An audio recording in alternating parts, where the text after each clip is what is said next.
لیکن فرجاد میرے گھر کا کوئی فرد بھی اس رشتے پر راضی نہیں ہوگا۔ کیوں؟ کیوں راضی نہیں ہوں گے؟ کیا ہمارے جذبے اتنے بے وقت ہیں؟ کیا ہماری رائے کی کوئی اہمیت نہیں؟ فرجاد، میرا تعلق نجیب الطرفین سادات گھرانے سے ہے۔ ہمارے ہاں صرف سیدوں میں ہی رشتہ دیا جاتا ہے، پھر آپ اکیلے ہیں۔ ان سب باتوں میں سے میرے اختیار میں کون سی بات ہے؟ کیا بتا سکتی ہو؟ فرجاد قدرے تلخ لہجے میں بولا، جو کچھ میرے ہاتھ میں ہے اس میں کسی قسم کی خرابی ہو تو مجھے رد کیے جانے کا افسوس نہ ہوگا، لیکن جس چیز پر میرا اختیار ہی نہیں اس کی وجہ سے مجھے ریجیکٹ کرنے کا اختیار انہیں نہیں ہوگا۔ اس کے حتمی لہجے میں کہے گئے ایک ایک لفظ نے مسرت جہاں کے سامنے اندیشوں کا پنڈورا باکس کھول دیا تھا۔ ان کی آنکھوں کے سامنے اماں بھی، ابا میاں، بھائیوں بھابھیوں کے چہرے گھوم رہے تھے۔ شکوہ، اعتماد اور بھروسے کا خون کرنے کا گلہ۔ وہ لرز اٹھیں۔ یہ کون سی طلب جاگ اٹھی تھی ان کے دل میں؟ کس راہ پر چل پڑی تھی وہ؟ عجب دوراہے پر آن پہنچی تھی، نہ آگے جانے کا راستہ مل رہا تھا اور نہ پیچھے پلٹنے کا۔ شوریدہ قدموں نے اتنا غبار اڑا دیا تھا کہ واپسی کا راستہ نگاہوں سے اوجھل ہو گیا تھا۔ آگے جانے کے لیے پھر بھی فرجاد کا سہارا تو تھا اور انہوں نے اس کا کندھا تھام لیا۔ لیکن فرجاد، یہ روایت ایسی ہے جو آج تک نہیں ٹوٹی۔ سید گھرانوں میں غیر سید لڑکیاں بیاہ کر آ سکتی ہیں، لیکن سید لڑکیاں بیاہ کر باہر نہیں جا سکتی۔ کیوں؟ کیوں نہیں جا سکتی؟ یہ سب ہم لوگوں کے اپنے بنائے ہوئے اصول ہیں۔ پروردگار نے تمام انسانوں کو برابری کی بنیاد پر تخلیق کیا ہے۔ کسی کو کسی پر فوقیت نہیں دی گئی سوائے متقی کے۔ پھر وہ کون ہوتے ہیں جو بظاہر کسی وجہ کے بغیر مجھے ٹھکرا دیں؟ فرجاد، ان سب باتوں کے باوجود وہ نہیں مانیں گے، میں انہیں جانتی ہوں۔ خاص طور پر ابا میاں کا غصے کا سوچ کر تو میں ابھی سے میری جان جا رہی ہے۔ مسرت، اس طرح میرے حوصلے پست کرنے کی کوشش مت کرو۔ تم سب کچھ جانتی تھی نا، میرے بارے میں بھی اور اپنے گھرانے کے اقدار کے بارے میں بھی۔ ہاں جانتی تھی۔ میرے جذبوں کو پذیرائی بخشتے وقت تمہارے دماغ نے یہ باریکیاں نہیں سوچیں؟ اس وقت ایک لمحے کو بھی تمہیں خیال نہیں آیا کہ انجام کار کیا ہونا ہے؟ میں ہار گئی تھی آپ کے جذبوں کے سامنے۔ دل و دماغ کی ہر سوچ، ہر خیال پر پابندی لگا دی تھی میں نے، جو میرے قدم روکنے کو بڑھا۔ پھر مجھے یہ بتاؤ کہ کیا تم نے میرے جذبوں کی پذیرائی کر کے ٹھیک نہیں کیا؟ یہ میں نے کب کہا؟ کیا میرے کردار، میری شخصیت میں کسی قسم کی کمی یا جھول دکھائی دی تمہیں اتنے دنوں میں؟ یہ آپ کیسی باتیں کرنے لگے ہیں؟ مسرت، جو میں پوچھ رہا ہوں پلیز اس کا جواب دو۔ نہیں، میں نے کوئی برائی نہیں دیکھی، مسرت جہاں نے جواب دیا۔ مجھے یہ بتاؤ کہ کیا صرف سادات ہی بلند کردار اور اعلیٰ اخلاق کی وارث ہے؟ کیا اچھائی صرف سیدوں تک محدود ہے؟ اگر ایسا ہے تو دنیا میں رہنے والے باقی سب لوگ تو گھٹیا اور حقیر ہوئے نا؟ فرجاد کے لہجے میں تلخی آ گئی۔ فرجاد، آپ کی خوبیاں، آپ کی شخصیت کی اچھائیاں کیا ہیں یہ تو میں جانتی ہوں نا۔ انہیں تو اس بات کا علم نہیں، اور میں نے دل میں آپ کو کیا مقام دیا ہے اور اسے لفظوں میں واضح کرنا ممکن نہیں۔ تو پھر مسرت، ایک بار مجھے اپنا ہاتھ مانگنے دو، میں تمہارے امی ابا سے خود بات کروں گا۔ یہ سیدھا راستہ ہے اور اسے اختیار کرنے میں کوئی حرج نہیں۔ فرجاد، میں آپ کو بتا چکی ہوں کہ ان کا جواب انکار میں ہوگا۔ آپ کی کوئی دلیل انہیں قائل نہیں کر سکے گی۔ میرے ابا میاں انتہائی بنیاد پرست انسان ہیں۔ ایک تنے تنہا شخص جس کے پاس کوئی رشتہ نہیں، یوں ان کے سامنے جا کر ان کی بیٹی کا ہاتھ مانگے، وہ اس بات کو اپنی توہین سمجھیں گے۔ مسرت جہاں نے کہا تو فرجاد ایک لمحے کو خاموش ہو گیا۔ فرجاد نے ہنکارا بھرا، پھر کیا ہوگا؟ کیا مطلب؟ اس کے بے موقع سوال پر مسرت جہاں اچنبھے سے بولی، مطلب یہ کہ ہر طرح سے ان کا جواب انکار میں ہوگا۔ ہاں، تو پھر کیا ہوگا؟ اس کے سوال کے پیچھے چھپے ہوئے معنی مسرت جہاں کو ایک لمحے کے لیے لاجواب کر گئے۔ پھر یہ ہوگا کہ میری پڑھائی چھڑوا دی جائے گی، میرے گھر سے نکلنے پر پابندی لگا دی جائے گی۔ پھر جلد سے جلد میری شادی کرنے کی کوشش شروع ہو جائے گی۔ اور آپ کسی دوسرے کی ڈولی میں بیٹھ کر رخصت ہو جائیں گی، 70% فلمی ہیروئنوں کی طرح مجبور ہو کر۔ آپ طنز کر رہے ہیں؟ مسرت جہاں اس کے لہجے کی کرختگی سے گھائل ہو کر بولی، نہیں، میں حقیقت بیان کر رہا ہوں۔ تقدیر شروع سے میرے ساتھ یہی کھیل کھیلتی آئی ہے۔ جس چیز کی طلب میں نے کی وہ مجھ سے چھن گئی۔ رشتوں کا خلوص اور مان تو مجھے شروع سے حاصل ہی نہیں رہا۔ اب تمہاری طرف قدم بڑھائے تو یہ سوچ کر کہ شاید یہاں میری خرما نصیبی کا اختتام ہو جائے گا، چند خوشیاں اور سکون بھرے سانس مجھے بھی نصیب ہو جائیں گے، لیکن یہاں تم مجبور ہو گئیں۔ تمہاری بے بسی تمہارے بڑوں کو ان کے فیصلے سے باز نہیں رکھ سکے گی، اور یہ چاند کسی دوسرے آنگن میں روشنی بکھیرے گا۔ میرے آنگن میں کیا رہا؟ وہی اندھیرے جو ازل سے میرا نصیب ہے۔ فرجاد کا لہجہ بکھرا ہوا تھا۔ نہیں، ایسا نہیں ہوگا۔ میں کسی اور کے نام کی مہندی ان ہاتھوں پر نہیں لگا سکتی۔ پھر کیا کرو گی تم؟ کیا بغاوت کرو گی؟ نہیں، میں زہر کھا لوں گی۔ واہ، خوب رہی، زہر کھا لو گی۔ دلہن مسمہ مسرت جہاں کے دروازے پر باراتی کھڑے ہیں اور دلہن صاحبہ نے زہر کھا لیا۔ پھر جانتی ہو کتنی جگ ہسائی ہوگی تمہاری اور تمہارے خاندان والوں کی۔ تمہارا عزت دار گھرانہ لوگوں کی اٹھتی انگلیوں کا نشانہ بن جائے گا۔ تو پھر اس سے کیا فرق پڑے گا؟ میں تو نہیں ہوں گی نا یہ سب کچھ دیکھنے اور سہنے کو۔ جب ان سب کو میری خوشی کی پرواہ نہیں تو پھر مجھے ان کا خیال کرنے کی کیا ضرورت ہے؟ مسرت جہاں کے لہجے میں فیصلہ کن سختی محسوس کر کے فرجاد کے لبوں پر ایک دل فریب مسکراہٹ پھیل گئی۔ یہی تو میں سمجھانے کی کوشش کر رہا تھا کہ اول تو سیدھا راستہ اختیار کریں گے، ہر ممکن کوشش کروں گا کہ وہ مان جائیں، لیکن اگر پھر بھی ان کا جواب نفی میں ہوا تو پھر سب کچھ ٹھکرا کر دنیا کے کسی ایسے گوشے میں چلے جائیں گے جہاں ہماری محبت کو گناہ نہ سمجھا جائے، جہاں ہماری خوشیاں صرف ہماری ذاتی ہوں گی۔ ایک دوسرے کی مکمل رفاقت کا احساس ہم دونوں کو ایک الوہی سکھ سے ہمکنار کر دے گا۔ فرجاد کی آنکھیں کل کے روشن خوابوں کی چمک سے خمار آلود ہو گئیں۔ مسرت جہاں خاموش بیٹھی اس کی کہی انکہی سن رہی تھی۔ فرجاد جس سرزمین کا ذکر کر رہا تھا وہ تو خوابوں کی خیالوں کی سرزمین تھی۔ اس کی خوبصورت، اس کے حسن سے مسرت جہاں کی آنکھیں چکا چوند ہونے لگیں۔ آؤ مسرت چلے، کافی دیر ہو گئی ہے۔ ہاں، ایک بات یاد رکھنا، یہاں سے اپنے ساتھ اس یقین کو ہمراہ لے کر چلنا کہ جذبے صادق ہوں تو منزل ضرور مل جایا کرتی ہے۔ وہ دونوں کینٹین سے نکل کر اپنے اپنے ڈپارٹمنٹ کی طرف بڑھ گئے تھے۔ وقتی طور پر الگ الگ راہ پر گامزن تھے، لیکن دونوں کے دل اس یقین کے ساتھ دھڑک رہے تھے کہ وہ بہت جلد کبھی نہ جدا ہونے والے بندھن میں بندھ جائیں گے۔ سامعین کرام، آپ سن رہے ہیں ایک رومانوی اردو کہانی جس کا نام ہے اسیر موسم ہجراں۔ یہ اس سلسلے کی قسط نمبر 9 ہے۔ مجھے امید ہے آپ کو میری یہ کاوش پسند آ رہی ہوگی۔ آپ نے اگر ابھی تک میرا چینل کہانی گھر سبسکرائب نہیں کیا تو ابھی میرے چینل کو سبسکرائب کر کے بیل نوٹیفیکیشن آن کر لیجئے تاکہ آنے والی ہر نئی کہانی کی اطلاع بر وقت آپ تک پہنچ سکے۔ ویکینڈ والے دن اس گھر کے افراد کی پھرتیاں دیکھنے والی ہوتی تھیں۔ دوسرے گھروں کی طرح یہ سب دن چڑھے بستروں پر اینٹنے کے بجائے صبح سویرے ہی اٹھ جاتے تھے۔ سب سے اچھی عادت ان میں یہ تھی کہ نوجوان نسل ساری کی ساری بڑی اماں کے انڈر ہونے کی وجہ سے نمازی تھی۔ ہاں، تو ذکر ہو رہا تھا ویکینڈ کا، تو ویکینڈ پر گھر کے سبھی افراد کہیں نہ کہیں سدھار جاتے تھے۔ ایسا شاذ و نادر ہی ہوتا تھا کہ کسی ویکینڈ پر فوراً بھی گھر پر دکھائی دے جائیں، اور جب ایسا ہو جاتا تھا تو پھر پروگرام بھی بدل جاتا، یعنی پھر سب گھر کے افراد نہیں بلکہ صرف ینگ پارٹی کہیں نہ کہیں سیر کو نکل جاتی۔ آج فواد گھر پر ہی تھے، لیکن 2-3 دن پہلے آریان اور گھر والوں کے ساتھ ان کی جس قسم کی ڈسکشن ہوئی تھی اس کی وجہ سے بہت ریزرو سے ہو گئے تھے۔ روبیہ اور انیکا نے آریان کو بنا کریدے اس کے ساتھ وہی دوستانہ رویہ رکھا تھا جیسے کچھ ہوا ہی نہ ہو۔ آریان ایک آدھ دن شرمندگی کے احساس کے باعث سب سے کترائی سی رہی، لیکن جب کسی نے کچھ ظاہر ہی نہ کیا تو پھر وہ بھی دھیرے دھیرے سیٹ ہو گئی۔ صبح نماز پڑھنے کے بعد فواد کے کمرے میں ہنگامی میٹنگ بلائی گئی۔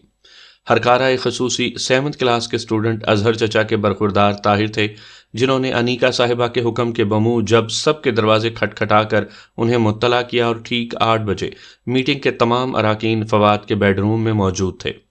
فواد تو اس ہنگامہ خیز جلوس کو دیکھ کر بیچارے حیران اور ششدر رہ گئے۔ کوئی رائٹنگ ٹیبل پر چڑھا بیٹھا ہے تو کوئی فلور کشن پر۔ یاسر صاحب، جنہیں سب سے چھوٹے ہونے کا اعزاز حاصل تھا، کچھ زیادہ فرینکنس کا مظاہرہ کرتے ہوئے دروازے کے پردے کے ساتھ جھول رہے تھے۔ فواد نے بیڈ پر بڑھتے ہجوم کو دیکھتے ہوئے گھبرا کر اپنی ٹانگیں سمیٹ لیں۔ یار، یہ سب کیا ہے؟ میں رات کو بہت دیر سے سویا تھا اور ابھی میرا موڈ نہیں تھا اٹھنے کا۔ وہ جیسے جھنجھلائے۔ دیکھیے جناب، نیند سے زیادہ ضروری بات ہے جو ہم ڈسکس کرنے آئے ہیں۔ شاہزان تکیہ گود میں رکھتے ہوئے بڑے اسٹائل سے بولا۔ کیوں؟ کیا کشمیر کی آزادی کے لیے کوئی مجرب نسخہ ہاتھ لگ گیا ہے؟ فواد نے ان سب کے سامنے ہتھیار ڈال دیے۔ بھائی شکر پڑیاں چلیں، انا کو شکر پڑیاں بہت پسند تھیں۔ کیوں، کیا شوگر کروانی ہے؟ طاہر نے مضحکہ اڑایا۔ سب فیصلہ کر لیں کہ کہاں جانا ہے۔ چھتر پارک چلیں، انیکا نے اپنی سجیشن دی۔ بھئی 1000 بار کی دیکھی ہوئی جگہوں کو پھر دیکھنے کو دل نہیں چاہتا، ایک تو ہم لوگ بھی بس لکیر کے فقیر ہی ہیں، مہوش بیزاری سے بولی۔ وہ فطرتاً کچھ نک چڑھی اور مغرور سی تھی۔ اگر میں ایک جگہ ڈیسائیڈ کروں تو میرا خیال ہے وہ آپ سب کو ہی پسند آئے گی، فواد نے مسکراتے ہوئے کہا۔ کون سی؟ سبھی بیک وقت بولے۔ مارگلا ہلز۔ واہ، یہ ہوئی نا بات، شاہزان چٹکی بجاتے ہوئے بولا۔ اصل میں پکنک سپاٹس پر بے انتہا رش ہوتا ہے جس سے اکتاہٹ ہونے لگتی ہے، اس لیے میرا خیال ہے سیر و تفریح کا مزہ وہیں آتا ہے جہاں سکون ہو، خاموشی ہو۔ فواد نے مارگلا ہلز کو پسند کرنے کی وجہ بھی بتا دی۔ بس ٹھیک ہے، ایگزیکٹ 9 بجے ہم یہاں سے نکل چلیں گے۔ اس وقت 8:20 ہیں، صنف نازک آپ کے پاس 40 منٹ ہیں، اس دوران تیار ہو جائیں۔ لیکن ایک اہم بات بتانا میں بھول گیا۔ کیا بات؟ وہ سب جو بیرونی دروازے سے نکلنے لگے تھے رک کر ان کی طرف دیکھنے لگے کہ میں آپ کے ساتھ نہیں جا رہا۔ اوہ، سب کے چہرے لٹک گئے۔ لیکن کیوں؟ اطہر نے احتجاجاً کہا۔ اس لیے بیٹا جی کہ کلینک پر 2 انتہائی اہم کیسز ہیں جو میں نے ڈیل کرنے ہیں۔ تو بھائی کاشف کیا کلینک نہیں آ رہے؟ حسنین نے فواد کے کولیگ اور بہت اچھے دوست کا نام لیا جو اکثر ان کی غیر موجودگی میں کلینک کے سارے معاملات کو ہینڈل کرتا تھا۔ آتا ہے، لیکن ان کیسز پر میں کام کر رہا ہوں۔ بھائی یہ تو فاؤل ہے، ہم نے آپ کی ڈیسائیڈ کی ہوئی جگہ ایکسیپٹ کر لی ہے، پھر آپ کیوں نہیں جا رہے؟ اتنے دنوں بعد آریان آپی بھی ہمارے ساتھ جا رہی تھی اور آپ نے سارا پروگرام ہی چوپٹ کر کے رکھ دیا، انیکا منہ پھلائے کہہ رہی تھی۔ فواد نے ایک پل کو خاموش کھڑی آریان پر ایک نگاہ ڈالی، اس کی نظریں انہی کو دیکھ رہی تھی۔ پتہ نہیں انہیں کیوں ایسا لگا جیسے آریان کو ان کے نہ جانے کا سن کر افسوس ہوا تھا۔ چلو زیادہ منہ مت بسورو، کہیں یہ سب ڈر ہی نہ جائیں، اتنا اصرار کرتی ہو تو چلتے ہیں۔ فواد بدستور آریان کی طرف دیکھتے ہوئے انیکا سے مخاطب ہوا۔ آریان کے لبوں پر غیر محسوس سا تبسم مچلا تھا جو فواد کے سوا ہر کسی کی نگاہ سے پوشیدہ رہا۔ سبھی ایک بار پھر چہکنے لگے اور جلدی جلدی اپنے اپنے کمروں کی طرف بھاگے، مبادا فواد پھر اپنا پروگرام بدل لیں۔ صابرہ کو 40 منٹ کے شارٹ نوٹس پر لنچ کا مینیو بتا کر روبیہ اور انیکا آریان کے ہمراہ اپنے پورشن میں آ گئیں، اور پھر جب وہ سب تیار ہو کر گاڑیوں میں بیٹھ کر سفر پر نکلے تو موسم بھی کچھ شرارتی سا محسوس ہونے لگا۔ بادلوں کے ننھے ننھے ٹکڑوں کی اٹکھیلیاں دیکھتے وہ مارگلا ہلز پہنچ چکے تھے۔ او بی بی، یہ بھی کوئی جگہ ہے بھلا؟ پہاڑ ہی پہاڑ، نہ رونق نہ مزہ۔ صابرہ ان کے ساتھ ہی آئی تھی تاکہ کھانا وانا گرم کرنے، چائے بنانے میں انہیں پریشانی نہ ہو۔ ارے بد ذوق، غور سے دیکھو قدرت کی صنائی، فطرت کے شاہکار، ایسا قدرتی حسن پہلے کبھی دیکھا ہے؟ انیکا صابرہ سے مخاطب تھی۔ رہنے دو بی بی، ہم تو جانے زندگی رونقوں میں ہے، ایسے ویرانوں میں نہیں۔ کنویں کے مینڈک کو کنواں ہی اچھا لگے گا، انیکا برا سا منہ بنا کر بولی۔ روبیہ اور مہوش نے اپنے ساتھ لائی ہوئی دری سبزے کے فرش پر بچھائی۔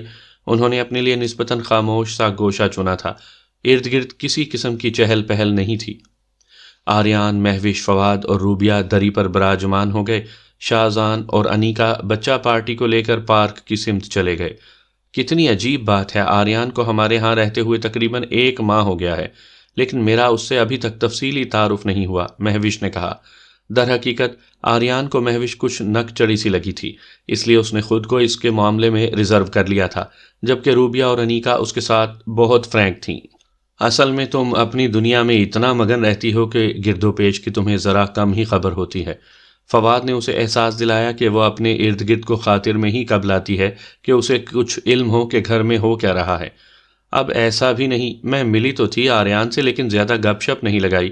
ویسے فواد بھائی، آپ مجھ پر زیادہ طنز مت کیا کریں، میں اتنی بھی بری نہیں، مہوش بھویں چڑھا کر بولی۔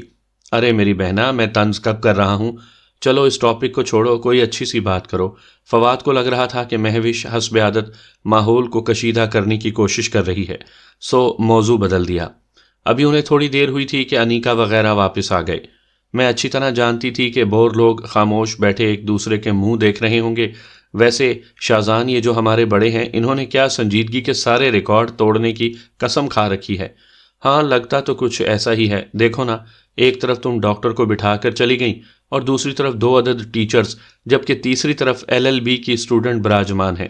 اب خود سوچو، جن پر پوری قوم، پورے ملک کی سلامتی و ترقی کا دار و مدار ہو، وہ کیا میری طرح ہنستے پھریں گے؟ نہیں بھائی، حکومت پاکستان نے ان جیسے سنجیدہ لوگوں کے لیے ایک قومی چھٹی کا اعلان کیا ہے، جس دن ان سب لوگوں کو دیوار کہہ سائے میں لے جایا جائے گا۔ پورے سال کی ہنسی کسی ڈیوٹی کی طرح یہ اسی دن ہنس لیا کریں گے، تاکہ باقی کا پورا سال انہیں ہنسنے کی زحمت گوارا نہ کرنی پڑے۔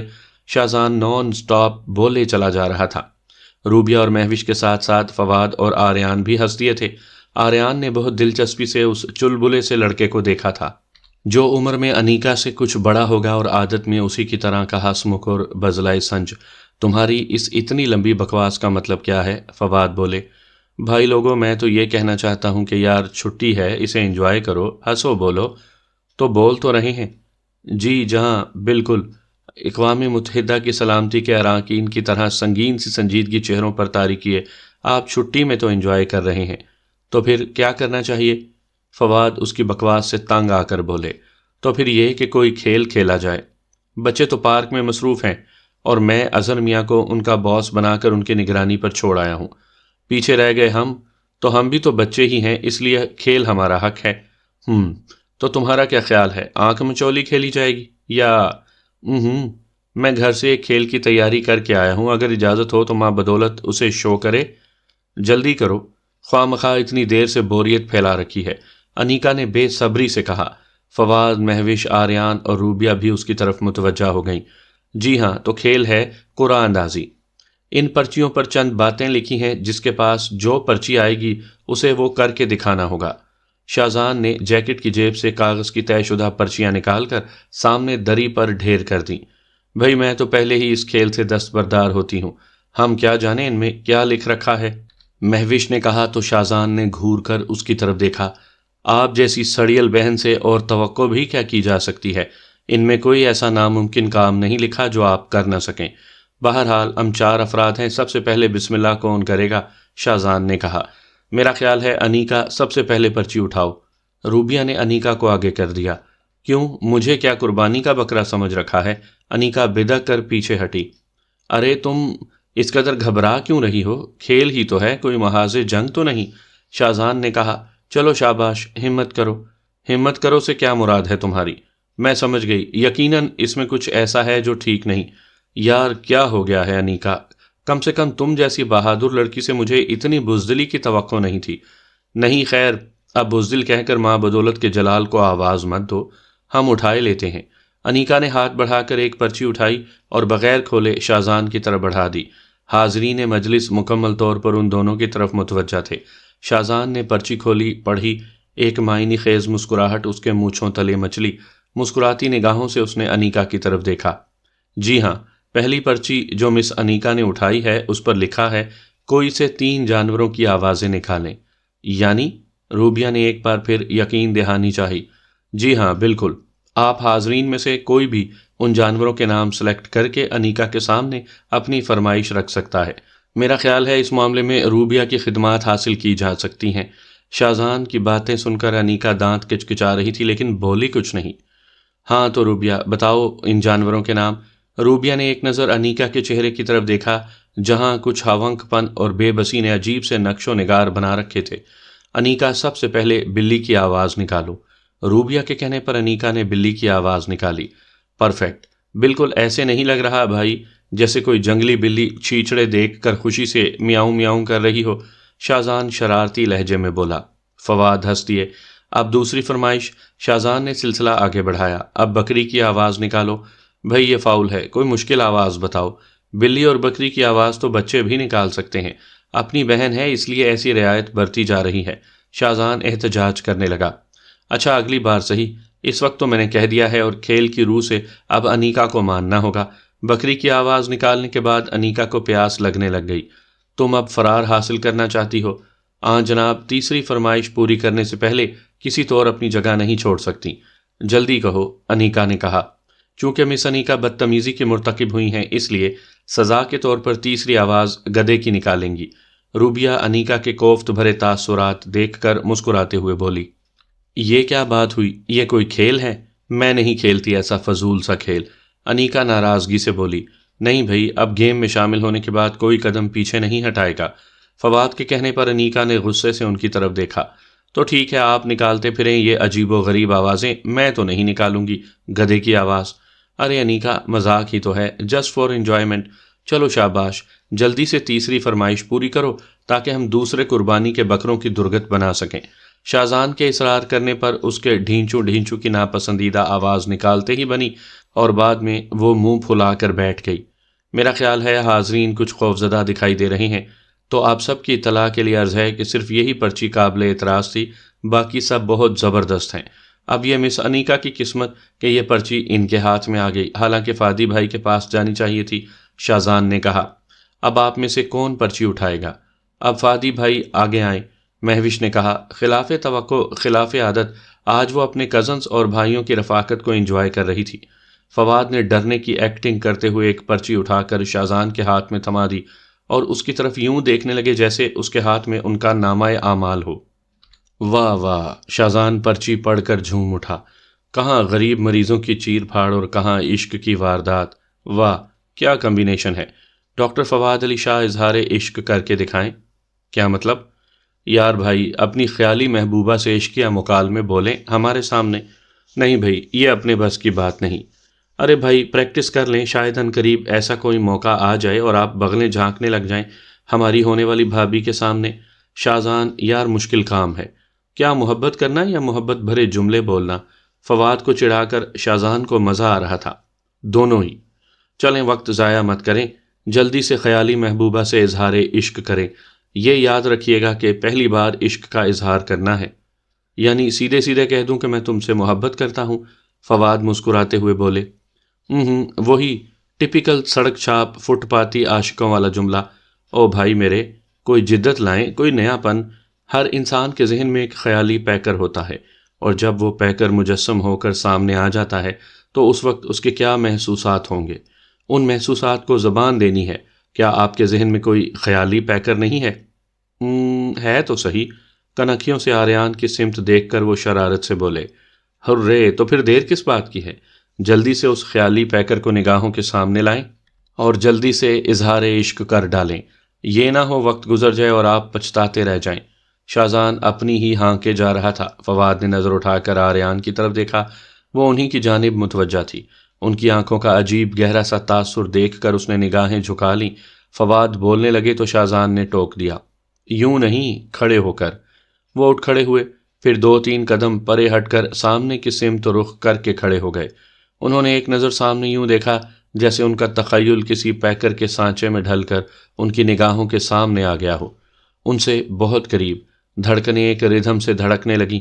ایک پل کی خاموشی کے بعد وہ گویا ہونے ہی والے تھے کہ شاہزان بول اٹھا، ویسے اس خیالی محبوبہ کا کوئی نام بھی تو ہونا چاہیے۔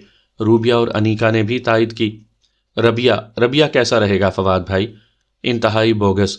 فواد شرارت سے آریان کی طرف دیکھ کر مسکرائے۔ دیکھو بھائی، چاند کو جس نام سے بھی پکارا جائے چاند ہی رہے گا، پھول کو کسی بھی نام سے پکاریں تب بھی اس کی خوشبو پر کوئی اثر نہیں پڑتا، پھر محبوبہ کو بھی جو مرضی نام دیا جائے۔ فواد نے کہا، چلیں ٹھیک ہے، اب جلدی کریں، بیچاری محبوبہ انتظار میں سوکھ رہی ہے۔ شاہزان نے کہا تو فواد نے چہرے پر سنجیدگی طاری کر کے پہلے حاضرین کی طرف دیکھا، پھر ان کی آنکھیں ایک مقام پر رک گئیں۔ ہم کسی کو اپنی مرضی سے چاہ تو سکتے ہیں ارباب، لیکن کسی کی آنکھوں میں آنکھیں ڈال کر یہ نہیں کہہ سکتے کہ تم بھی مجھ سے محبت کرو۔ محبت نے میرے در دل پر بہت دیر سے دستک دی ہے، لیکن تمہارا کہنا ٹھیک نہیں کہ یہ یک طرفہ محبت ہے۔ کسی دل سے کسی دوسرے دل کے لیے محبت کی شعائیں حصار کھینچتی ہیں تو دل کسی کی طرف مڑتا ہے، اس کا ہوتا ہے، محبت کی سمت ہوتی ہے۔ ایک نظم سنو۔ فواد ایک پل کو رکے، سب کے سب بہت غور سے ان کی طرف دیکھ رہے تھے، حتیٰ کہ طاہر جو کسی کام کے لیے ان کی طرف آیا تھا وہ بھی چپ کھڑا سن رہا تھا۔ اتنی بڑی ان دنیاؤں میں اپنے نام کی تختی والی ایک عمارت، کتنے دکھوں کی اینٹیں چن کر گھر بنتی ہے۔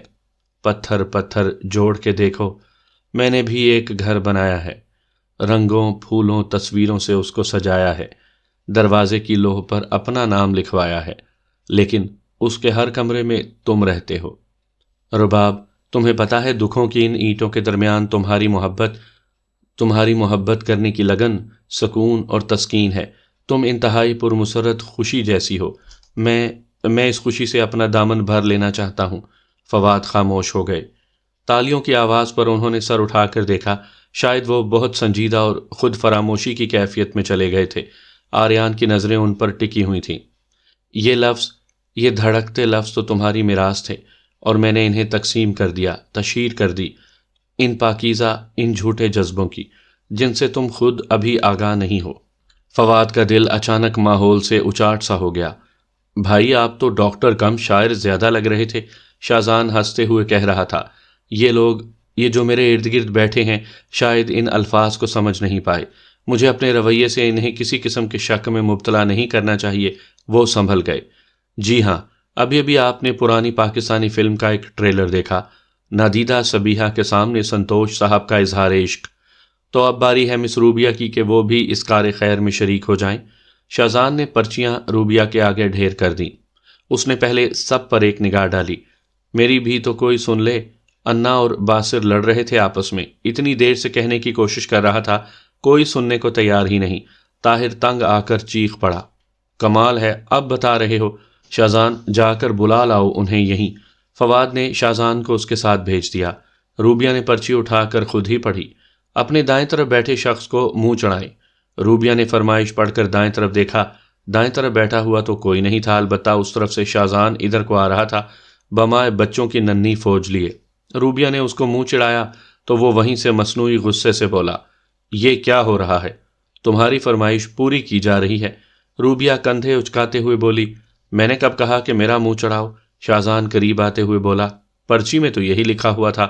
روبیہ نے کہا، اچھا خیر، اب کون رہ گیا ہے؟ شاہزان نے پوچھا۔ تم اور آریان۔ چلیں آریان، اٹھائیں پرچی۔ نہیں، میں تو نہیں کھیل رہی، اس نے پہلو بچانا چاہا، لیکن یہ آپ کو کھیل شروع کرنے سے پہلے بتانا چاہیے تھا۔ اب آپ کھیل میں شریک ہیں، لہٰذا اصولاً آپ کو ہماری فرمائش پوری کرنی پڑے گی۔ پھر پہلے تم نکالو۔ آریان نے اسے آگے کیا۔ ٹھیک ہے، میں اٹھانے لگا ہوں، لیکن آپ بھی مکریے گا مت۔ شاہزان نے پرچی اٹھا کر بآواز بلند پڑھی، مینڈک کی طرح کود کر دکھائیں۔ برا سا منہ بنا کر اس نے سب کی طرف دیکھا۔ سب بچوں نے مل کر تالیاں بجائیں۔ تم لوگوں کو کس بات کی خوشی ہو رہی ہے؟ شانی بھائی، ہم سوچ رہے ہیں کہ آپ مینڈک کی طرح اچھلتے کیسے لگیں گے۔ کیوں، تمہیں سوچنے کی کیا ضرورت؟ کبھی آئینہ نہیں دیکھا تم نے، مینڈک کہیں کے؟ شاہزان نے اتھر کو جھاڑا، لیکن غصہ کرنے کا کوئی فائدہ نہیں تھا، آخر اسے فرمائش پوری کرتے ہی بنی۔ انیکا اٹھ کر صابرہ کے ساتھ برتن وغیرہ سیٹ کروانے میں لگ گئی۔ لنچ کا ٹائم ہو گیا تھا، سو صابرہ نے سٹوو گاڑی سے نکال کر باہر رکھا اور لنچ والا ہاٹ پاٹ نکال کر کھانا گرم کرنے میں لگ گئی۔ اب اس کھیل کے آخری کھلاڑی کو دعوت دی جاتی ہے کہ وہ پرچی اٹھائیں اور فرمائش پوری کریں، اور اس کھیل کو خوشگوار اینڈ سے ہمکنار کریں۔ شاہزان نے خالصتاً کمنٹیٹروں والے انداز میں کہا۔ آریان نے بے بسی سے فواد کی طرف دیکھا، انہوں نے کندھے اچکا کر خود کو غیر جانبدار ظاہر کیا، پھر اس کی نظریں روبیہ اور انیکا کی طرف اٹھیں۔ یہ کیا آپ حمایتوں کی تلاش میں ادھر ادھر نگاہیں دوڑا رہی ہیں؟ اس وقت ان میں سے کوئی آپ کی ہیلپ نہیں کرے گا۔ شاہزان نے اس کی چوری پکڑ لی۔ بالکل آریان آپی، آپ کو بھی اب کچھ نہ کچھ کر کے دکھانا پڑے گا۔ انیکا نے شاہزان کا ساتھ دیا۔ میں کیا سرکس سے بھاگی ہوئی لگتی ہوں؟ کچھ نہ کچھ کرتب دکھاؤں؟ آریان مصنوعی ناراضگی سے بولی۔ کوئی عذر نہیں، جلدی سے پرچی اٹھائیں۔ شاہزان کسی طور ٹلنے کو تیار نہیں تھا۔ آخر مرتی کیا نہ کرتی کہ مستحق، اس نے پرچی اٹھا کر شاہزان کے ہاتھ میں تھما دی۔ شاہزان نے کھول کر پڑھی اور پھر سر جھکا کر بیٹھ گیا۔ تم کیوں مراقبے میں چلے گئے؟ کیا بہت مشکل فرمائش ہے؟ آریان گھبرا کر بولی۔ حاضرین و سامعین، اب آپ کے سامنے تشریف لا رہی ہیں مس آریان، نئی ابھرتی ہوئی گلوکارہ، جو آپ کو بے حد خوبصورت گیت سنائیں گی۔ شاہزان نے جیسے کوئی اہم فریضہ سر انجام دیا۔ ہرے، اب مزہ آئے گا۔ طاہر اور دیگر بچے خوشی سے تالیاں بجانے لگے۔ تم سب کس خوشی میں اچھل رہے ہو؟ وہ کیا تمہیں لوری سنانے لگی ہے؟ روبیہ نے بچوں کو لتاڑا تو وہ بیچارے خاموش ہو گئے۔ لیکن میں نے کبھی گانا نہیں گایا، آریان نے ڈھکے چھپے الفاظ میں انکار کیا۔ یہ کہاں لکھا ہے کہ جو کام زندگی میں نہ کیا وہ کبھی کرنا بھی نہیں چاہیے؟ انیکا نے اس کا یہ عذر رد کر دیا۔ میں سچ کہہ رہی ہوں، مجھے شاعری سے تھوڑا بہت لگاؤ تو ہے، لیکن میوزک سے بالکل نہیں ہے۔ جسے شاعری پسند ہو وہ کبھی میوزک کو ناپسند کر ہی نہیں سکتا۔ آپ کو ہمیں گیت سنانا پڑے گا۔ شاہزان نے اصرار کیا تو آریان نے بے بسی سے سر جھکا لیا۔ آریان، پلیز جلدی سے ہماری سماعت کو سکون بخشیے تاکہ ہم پھر پیٹ پوجا کی تیاری کریں۔ بھوک سے چوہے لکن میٹی کھیلنے لگ گئے ہیں پیٹ میں۔ شاہزان نے باقاعدہ پیٹ پکڑ کر دوہرا ہوتے ہوئے کہا، چلیں گیت نہ سہی کوئی غزل ہی سنا دو۔ مہوش بھی جیسے اصرار کرنے والوں میں شامل ہو گئی۔ یقین کیجئے آپ سب کی خواہش کو رد کرنا مجھے اچھا نہیں لگ رہا، لیکن حقیقت یہی ہے کہ میں نے اپنی ساری عمر میں کبھی کوئی گیت گایا نہیں، نہ ہی سنا۔ آریان بولی، چلیں گیت اور غزل نہ سہی، بچپن میں آپ کی امی نے آپ کو لوری تو سنائی ہوگی، وہ لوری ہی سنا دیں۔ چھن چھن چھناک وقت کی جھیل میں بڑا بے رحم پتھر گرا تھا۔ اندر کہیں بہت پرشور طوفان اٹھا تھا، کہیں دور گھنگروؤں کی جھنکار بلند ہوئی، طبلے پر تھاپ پڑی اور ہوا کی سسکیاں ریدھم کے ساتھ درد بھری لے پر گنگنانے لگیں۔ اور کچھ دیر میں لٹ جائے گا ہر بام پہ چاند، عکس کھو جائیں گے آئینے ترس جائیں گے، عرش کے دیدہ نمناک سے باری باری سب ستارے سر خاشاک برس جائیں گے۔ آس کے مارے تھکے ہارے شبستانوں میں اپنی تنہائی سمیٹے گا بچھائے گا کوئی، بے وفائی کی گھڑی ترک مدارات کا وقت، اس گھڑی اپنے سوا یاد نہ آئے گا کوئی، ترک دنیا کا سما قسم ملاقات کا وقت، اس گھڑی اے دل آوارہ کہاں جاؤ گے، اس گھڑی کوئی کسی کا بھی نہیں رہنے دو، کوئی اس وقت ملے گا ہی نہیں رہنے دو، اور ملے گا بھی تو اس طور کہ پچھتاؤ گے، اس گھڑی اے دل آوارہ کہاں جاؤ گے۔ ہوا کی سسکیاں تھم چکی تھی، گھنگروؤں کی صدا اپنے ہونے کا احساس کھو چکی تھی، لیکن اس کے اندر مسلسل کوئی بین کر رہا تھا۔ سمندر جیسی گہری آنکھوں کے ساحل بھیگنے لگے، وہ سب تالیاں بجا رہے تھے، مسکرا مسکرا کر داد دے رہے تھے، لیکن اس کی بھیگی آنکھیں اور ان بھیگتی آنکھوں کے پس پردہ اٹھتے تلاتم صرف فواد کی نگاہیں دیکھ پائی تھیں۔ وہ سنبھل گئی اور ہونٹ بھینچ کر سسکیوں کا گلا گھونٹ کر مسکرانے کی کوشش کرتی آریان فواد کی مسند دل پر انتہائی تمکنت سے جلوہ افروز ہو گئی۔ ان نہ بہنے والے آنسوؤں کی پاکیزگی نے فواد کے دل میں اگر کوئی ہلکا سا شک تھا بھی تو دھو ڈالا تھا۔ وہ بھی سب کے ساتھ شامل ہو گئے۔ لنچ کرنے کے بعد بھی وہ کافی دیر وہاں ٹھہرے تھے، لیکن آریان کہیں کھو گئی تھی۔ اس کا وجود ان سب کے درمیان میں تھا۔ وہ ہنس بھی رہی تھی، باتیں بھی کر رہی تھی، لیکن ذہن کے گمنام گوشوں میں ماضی کے نشتر چرکے لگا رہے تھے، اور اس کی یہ کیفیت محسوس کر کے فواد نے واپسی کا اعلان کیا۔ اس نے تشکر بھری نگاہوں سے ان کی طرف دیکھا۔ حقیقتاً وہ اس وقت صرف تنہائی چاہتی تھی۔ اس کے وجود کے اندر دھواں سا بھر رہا تھا۔ آخر یہ غبار اسے اکیلے تنہائی میں بیٹھ کر ہی نکالنا تھا۔ سب گاڑی میں بیٹھ کر واپسی کی راہ پر عازم سفر ہو گئے، لیکن ان سب میں دو راہی ایسے تھے جنہوں نے آگے کا سفر شروع کر دیا تھا۔ باقی سب نے تو چند لمحوں میں منزل پر پہنچ جانا تھا، لیکن ان دو راہیوں کی مسافت تو اب شروع ہوئی تھی۔